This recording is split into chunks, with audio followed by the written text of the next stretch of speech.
Hey guys, and we are here for a little bit more.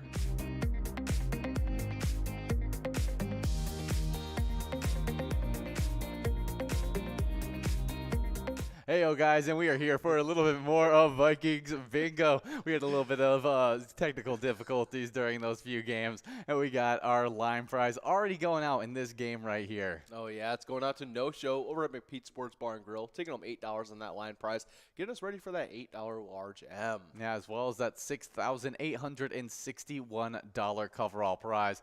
But we were actually looking up mulligans in sports. Yeah, it was best mulligans in sports. No, times where they wish they had mulligans. Yeah. We already talked about Evander Holyfield's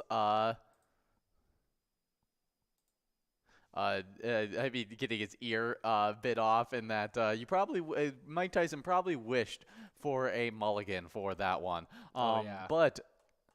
And in number 9th, we had a baseball player that dropped his pants to get some dirt out real quick in front of the entire stands, which I thought was a little bit more reasonable. Yeah, next up we have Robert Green misplays a shot. Soccer was at the height of its popularity in America last summer during the World Cup. It helped that the USA actually did pretty well for a change. Part of the reason they did so well was an upset tie with England, but it's safe to just say just a little bit of luck was involved. Trailing 1-0 in the 40th minute, American Clint Dempsey blasted a shot from well outside the penalty box, the type of shot that the England goalie Robert Green has handled thousands of times in his career. But this time, the world's biggest stage, Green fumbled the shot and allowed it to trickle into the goal. The match ended in a 1-1 tie, which was essentially a victory for the U.S. and an embarrassment for Green and the English team. Yeah, definitely some awesome stuff there. We do have Mikey wins over at American Legion Brooklyn Center, taking home that $8 large M. 7, Leon Met makes 2 boneheaded blunders, as not only does the former Cowboy Leon Lent not have not 1, but 2 plays on ESPN's list of top 25 sports blunders. But before we get into that, we do have a winner. Oh, yeah, we have Dr. Den over at Howie Sports Bar and Grill, taking home $13 on that Musco coverall prize.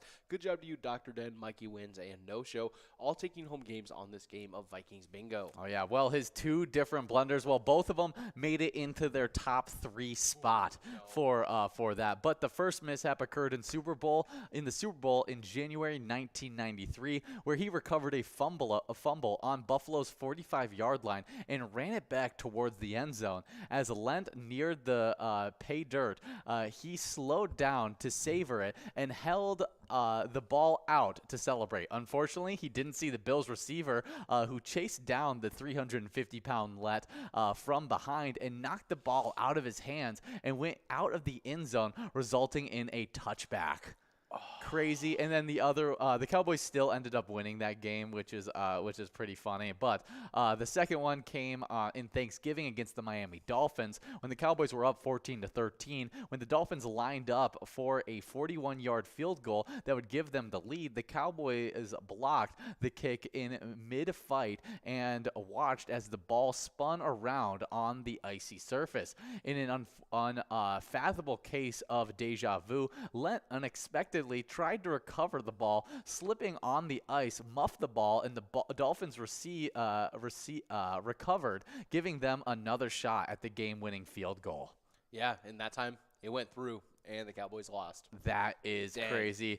Let's see. Let's just go to our top 3 ones. Number 3, Chris Webber calls a timeout when they didn't have any timeouts left, leading to them losing the game because of the free throws that they were able to get due to breaking the rules on timeouts. I see.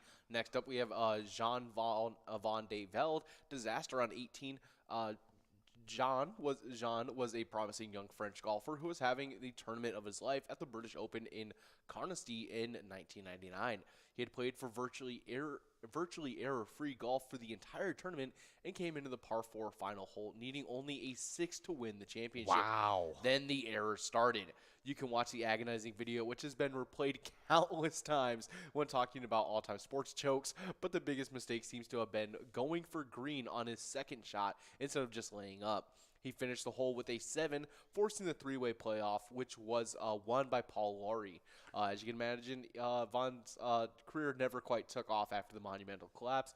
If only he had a mulligan on that second shot. Yeah, and the first one, their number one there where they wished to have a mulligan was Bill Buckner takes the blame. If there's anyone in the world who needs a mulligan, it's Bill Buckner. Outside of one play, Buckner had a solid major league career and even won a batting title in 1980. But that one play is all that he will be remembered for. Much like Bartman, the loss wasn't really Buckner's fault. The Red Sox pitcher had already allowed the game to be tied with a wild pitch. On top of that, the Sox still had to go on and lose Game 7. He's number one, not because he made the biggest mistake, but because of the agony he had to live through because of it. Yeah, that's sad. Yeah, that is crazy stuff. Bill Buckner, definitely a rough one there. But happy National Mulligan Day. Here's a day for all those people that are wishing they had a do-over in certain situations. Today is the day to give yourself the second chance. Oh, yeah. Next up and final, we got National Pasta Day. Woo. October is National Pasta Month, and October 17th recognizes the National Pasta Day. Pasta lovers celebrate. I feel like this is a good soup month. Yeah, I feel like pasta, there's pastas, noodles. I feel like we've celebrated so many different versions of National Pasta Day. Now, what is your favorite kind of pasta? Oh, favorite kind of pasta? I like the bow ties. Ooh. Now, I'm going to go very particular on this one. We do have a winner as we got Mike over at American Legion Brooklyn Center taking home that $10 line prize. Now, I want the nice little, like, flat strip. Yeah. Noodles. I Like don't know what they're fettuccine? called. Yeah, like the fettuccine. I don't know if they're fettuccine noodles, but the long flat ones that are almost like a like that. But then I want shrimp and I want a good old why am I blanking on the white sauce?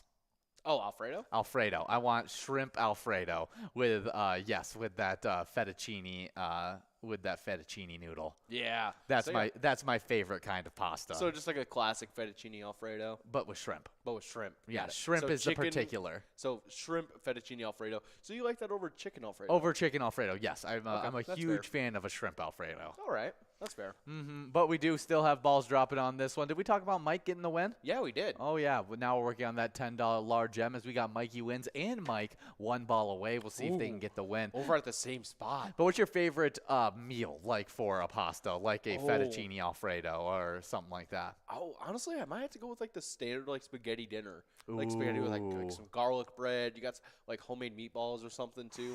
Top tier. That's good stuff. We do have Mrs. TJ over at American Legion Fridley taking home that $10 large gem as we have two more balls to try and give out this jackpot. And player is in line to take this one home. We'll see if it goes out right here. No, moving on to a must-go prize of $16 as we got players 3 balls away. But another hot, like definitely up there on my favorite ones is that stuffed noodles. Oh, tortellini. Yeah, the tortellini noodles with good old just a pesto pasta. Oh, pesto is so good. With the tortellini, just puts it on another level. Oh, yeah. So good. Oh, yeah. But happy National Pasta Day. Make sure you guys are going out there and celebrating. But we do have Loser Dave over at VFW Spring Lake Park taking home that $16 must-go coverall prize. Good job to you, Loser Dave, Miss TJ, and Mike, all taking home wins in this game of Vikings Bingo. Definitely some great stuff there. But we got some good Twins news to talk about as they finished off their season 77-84. But we have a little bit of off-season stuff we got to figure out. And Carlos Correa confirmed to the Puerto Rican newspaper last week his intent to exercise the opt-out clause in his contract, becoming a free agent. It comes as no surprise to the Twins decision makers who knew back in February they were essentially inking the star shortstop to a one-year deal. Now we have to decide what will the Minnesota Twins do at shortstop. One of those options is Carlos Correa again. The Twins will be a suitor for him in the open market. We'll just have to pay him a good chunk of money to do so. But I don't think he's against coming back to the Minnesota Twins. He just has to see the right price tag It's all for about that check, and I understand. It's a job. Yeah, So, it is. And he's still only 26 years old. He's got lots of years in the league left. Oh, yeah. Another option is analyze the free agent shortstop market. try and pick out those top 10 non-Correa options in the free agent department and see if any of those guys can fill our needs with a better price tag on them. Oh, yeah. Next up, we're looking at organizational depth chart. Again, all of these options, we're still going to have to be waiting until the end of the World Series to get finished up because we're still not going to know who's going to be in free agency. We're not going to know too much about that. So the Twins are kind of just in this limbo right now. Of where just we know that Correa is gone. Yeah, but we're like 98% sure that we're going to be losing Correa.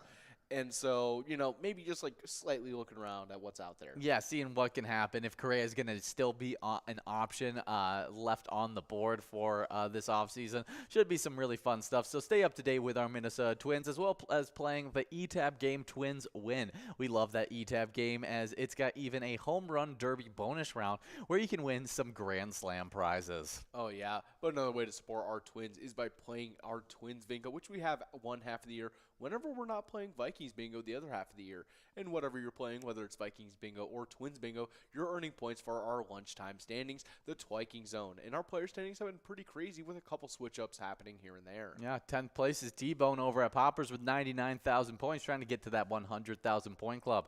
9th place is Red over at American Legion Fridley with 104,000 points. With 105,000 points in 8th place, we got Kirby over at VFW Blaine. 7th place is Caribou over at Cooper's Restaurant with 122,000 points. With 139,000 points in 6th place, we got Tez over at Poppers.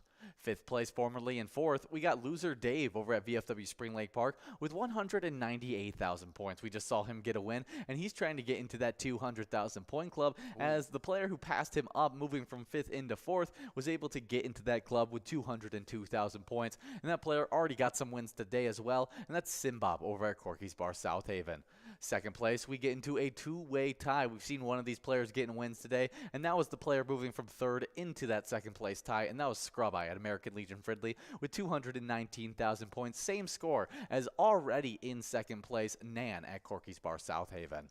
So we may see Scrub-Eye take over that 2nd place spot as we've seen Scrub-Eye get wins during this lunchtime. Oh, yeah, we're going to have to see Nan come out on these last 2 games to get some wins. Oh, yeah, but the final, the number 1 player in these standings, and we've seen him get more wins than probably anyone else during this lunchtime, and he just continues to build on his lead. It's Mikey Wins over at the 1026 bar with 260,000 points, and we already got our line prize going out in these games. Oh, yeah, we got So-and-So over at Boulevard Tavern, All Haywood over at Brooklyn Broadway Bar, and Boat over at Riverboat Tavern. They'll be putting up $11 on that line prize. Yeah, but we also have a location side to these standings. What you guys, wherever you're playing at, they're also earning points as well to get into these top 10s. Oh, yeah, and starting us off on these location standings in 10th, we got Halfley's Bar in Richmond with 111,000 points.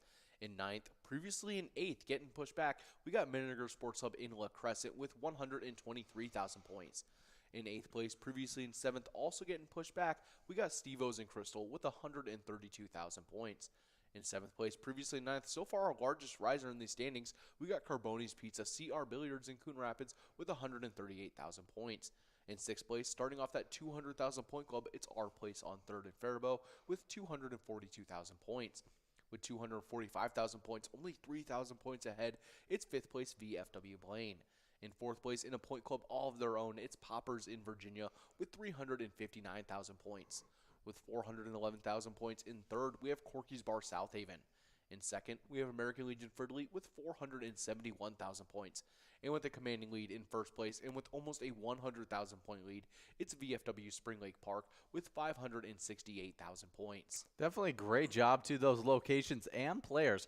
Killing it during those lunchtime bingos, what you guys are playing right now. We are still working on an $11 large M as it looks like we won't be able to give out the coverall jackpot in this game number 9. And we'll be moving on to a $17 must-go coverall. But that large M should be going out relatively soon, and there it is. Oh, yeah, it's Jason over at Spotlight Bar and Grill and Player over at Poppers in Virginia. It's putting up that $11 large M as we have switched over to that $17 must-go coverall going out to Mikey Wins, taking home another win over at American Legion Brooklyn Center, taking home $17 on that coverall. Good job to you, Mikey Wins, Player, Jason, Bo, and all those players on that line prize. Yeah, good job. We do have a bunch of eTab games you guys can play outside of our live bingo. We have actually 70 different Charitable eTab games you can play. Play anytime and win huge prizes up to $1,500. All games have small bets between 50 cents and $5. us with awesome bonus and free play rounds in those games as well. You don't want to miss out. And my ETAB spotlight of this broadcast is going to be a little bit of Extreme Diesel Freaks. Definitely a good one to check out. But I know we got Ben out here in these being a producer for us. So I'm going to have to say my spotlight is going to be Going Bananas. Yeah, love a little bit of Going Bananas action. Check out all the different ones. As one's got to be one you're interested in. But we do have some definitely interesting music history that happened on today. Oh, yeah, and on this day in 1989, Billy Joel releases the album Stormfront with his enduring hit, We Didn't Start the Fire. Iconic song.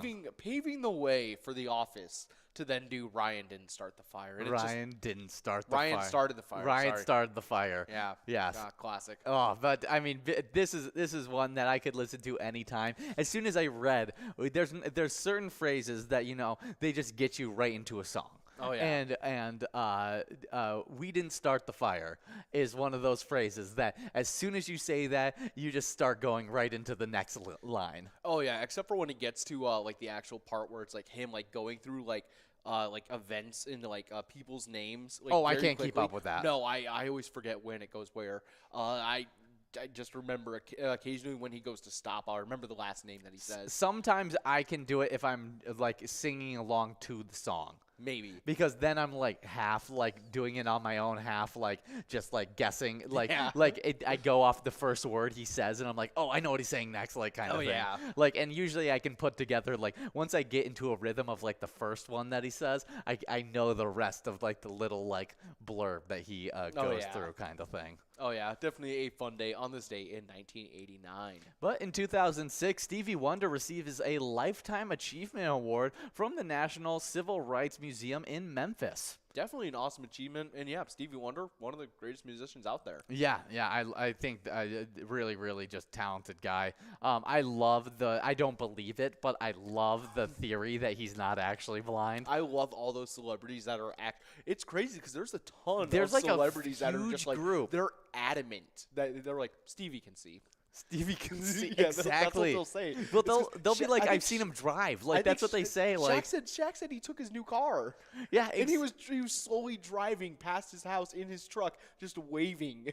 That is so funny. See, I feel like Stevie Wonder is just like a prankster. Like he really just likes to mess with people. And also, I always forget that like blindness is like most other things, where it's like it's definitely a spectrum.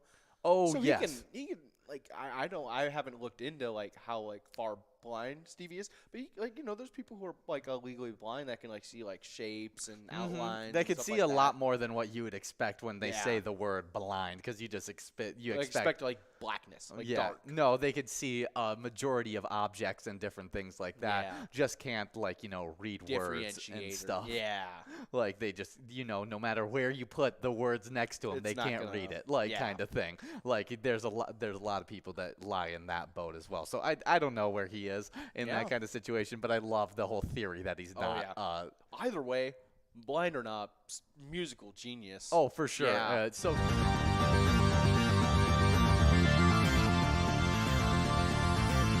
Hello, we're back. I don't know how long we were on break mode, but we got Jason over at the Spotlight Bar and Grill taking home that $9 line prize in this final game of Vikings Bingo. But we got some players that just got signed up at pgl.world, and you guys can do so to earn points and as well as get insider information, including a monthly newsletter. And so we like to highlight the players who get signed up here. Oh, yeah. We had Blue Frog 12, Pink Fly 123, Fred Trisha, By Palumbo, Andrew Scar, Sparky File, Gina 1440, B Santer 34, Midnight, Kate, Sham, JLP, as well as Peterson 27. Definitely some great names out there getting after it. We do have a Wild game happening tonight as the Wild are taking on the Avalanche at 7 p.m. They started off this season 0-2, and so we're hoping to finally get a win on the record book against those Avalanche tonight. Also, our Vikings got a win over this past weekend, was huge as we beat the Miami Dolphins 24-16, as we are now 5-1 on the season, giving us a 2-game lead in the NFC North. Wow! After the Green Bay Packers lost to the Jets, yeah, they're 3-2. That was a throwback game, wasn't it? They had throwback jerseys I know at least on. there were some. I knew that the Green Bay was wearing throwbacks. Yeah. I don't know if the Jets were necessarily wearing I throwbacks. think they might have been. Yeah, But I'm not 100% sure because it looked a little different than because I know the normal some Jets. no, because that's the one they chose as their extra jersey helmet and everything like yeah. that. The Jets chose an all black helmet jersey and stuff like that, and they didn't wear that for the for that game. We do have our winner as we got Mexican over at Meister's Bar and Grill taking home that $9 large M as we got that Musco coverall going out. Oh, yeah, it's going on out to Stoli over at American Legion Shakopee, taking home $14 on that Musco coverall. Good job to you, Stoli, Mexican, and Jason, all taking home wins in this final game of Vikings Bingo. Yeah, movies released on today, Halloween Town, I Know What You Did Last Summer, Oh. the Texas Chainsaw Massacre, and Fury, all coming out on today. Our player spotlight for this broadcast is Julie Y over at the Rockin' A. She took home $46,954, and we don't necessarily have the exact charity that that the Rockin' A is supporting, but everywhere you guys are at, you are supporting a specific charity or in Minnesota, helping out your community. And so remember, as you're getting into these games of Game Day Bingo, that when you play pilot games, your community wins.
Our mission is to serve the community.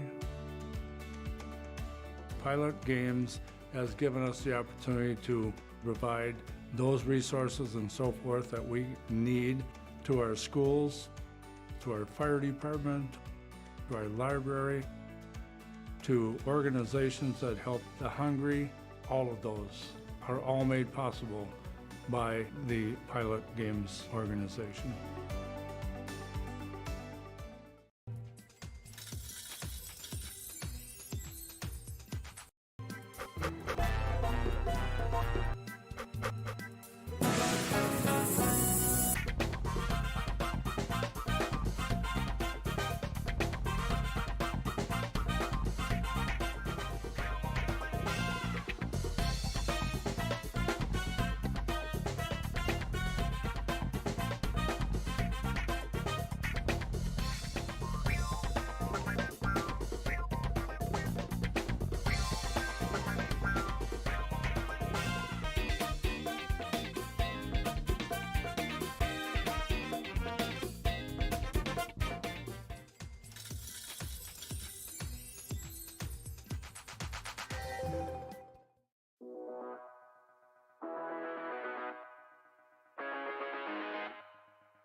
There it is.